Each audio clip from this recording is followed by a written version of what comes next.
Welcome back. Well, today's book is by an Indian American author, Mrinal Patel, who was born and raised in the United States, but did not see India in person until she was a grown-up. So let's see what she writes about India and her heritage. Priya Dreams of Marigolds and Masala, written and illustrated by Mrinal Patel. Mrinal has moved back to her home state of Minnesota after spending many years in the Bay Area in California. Outside of her studio, she loves reading cookbooks, painting with her nieces, baking birthday cakes, and hiking amongst trees with her husband and her dog, Dosa.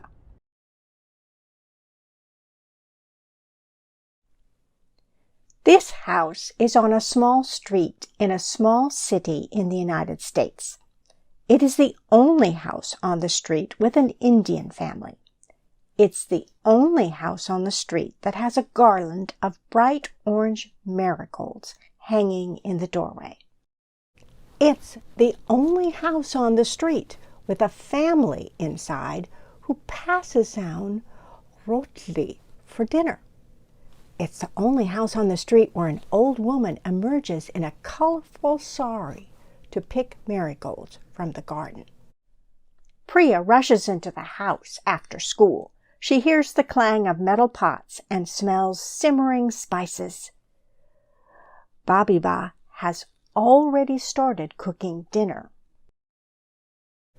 but she always waits for Priya to help her make rotli. The kids at school didn't know what rotli was until Priya explained it's a type of flatbread from India. Babiba mixes the flour, water, and ghee to form a long rope of dough. Priya pinches off little pieces and rolls them into balls between her palms.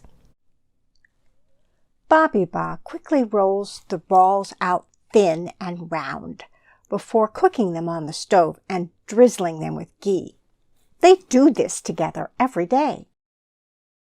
And every day, Priya asks Babiba, "What is India like?"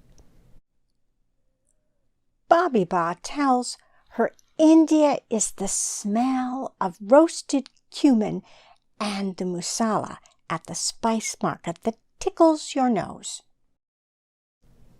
It's the sound of motorbikes whizzing by, mixed with the beep-beep of a tuk-tuk and the moo of a cow. It's the arches and domes on buildings and the grit of the streets. It's the hot sun on your face and the drenching monsoon rains. It's the rainbow of saris stacked to the ceiling of a shop and the quiet swish-swish of a sari with every step. It's the taste of a steaming cup of cha the chawala hands you and the warmth of his smile. It's the hustle and bustle of crowds of people going this way and that, and the mix of beliefs and traditions they carry within them. It's the marigolds strung up on the storefronts and the doorways of homes. Priya asks, "Babiba, will you take me to India?" Babiba replies, "Maybe one day we will be able to go there." Priya thinks for a moment. "Do you miss it?" "Sometimes, yes," Babiba replies. "But then I remind myself that India is here, in the marigolds in our garden and the smell of roasted cumin." "And the swish-swish of your sari," Priya adds. Babiba smiles. "India is with us in the things we do every day. They sit down for dinner with the whole family and pass the roti.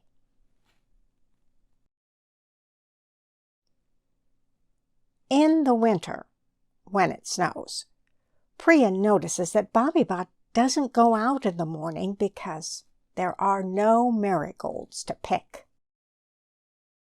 Priya wonders if this makes Bobby Bot miss India even more.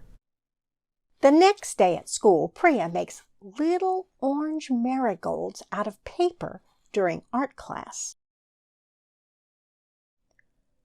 When the class crowds around to see what she is doing, she tells them about the marigolds and the masala and the beep-beep of the tuk-tuks. One by one, they join in to make the longest garland of marigolds that Priya has ever seen. Bobby Bot's face lights up when she sees the garland of paper marigolds hung up in the doorway. Priya says, "The kids at school were excited about India and they helped me make this garland." Bobby Bot's smile grows even bigger. She gathers Priya up in her arms and says, "Sharing India with others is the very best way to carry it with you. Halfway across the globe is a house on a small street in a small city in Gujarat, India. It's one of many houses on the street that has a garland of bright orange marigolds hanging in the doorway. It's one of many houses on this street with a family inside who passes around roti for dinner. It's one of many houses on the street where an old woman emerges in a colorful sari to pick marigolds from the garden." The end. Did you like it? Now, Mina tells us that when she first saw marigold garlands strung up during her first visit to India, they reminded her of her grandmother, who, when she lived with them in America, would go out every morning to pick marigolds in their garden. Mina also says she was afraid of being different when she was a child, and so she put up walls inside herself between her American and Indian heritage.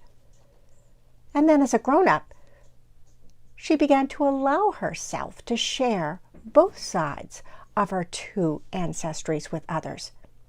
And she says she wrote this book so that people would take pride in all their different identities, all the unique threads that came together to make each of us who we are. Now, you know you are unique, you know. You are a very special person that God created and whom God loves very much, just the way you are and with all the heritage and different families that you come from. See you next week.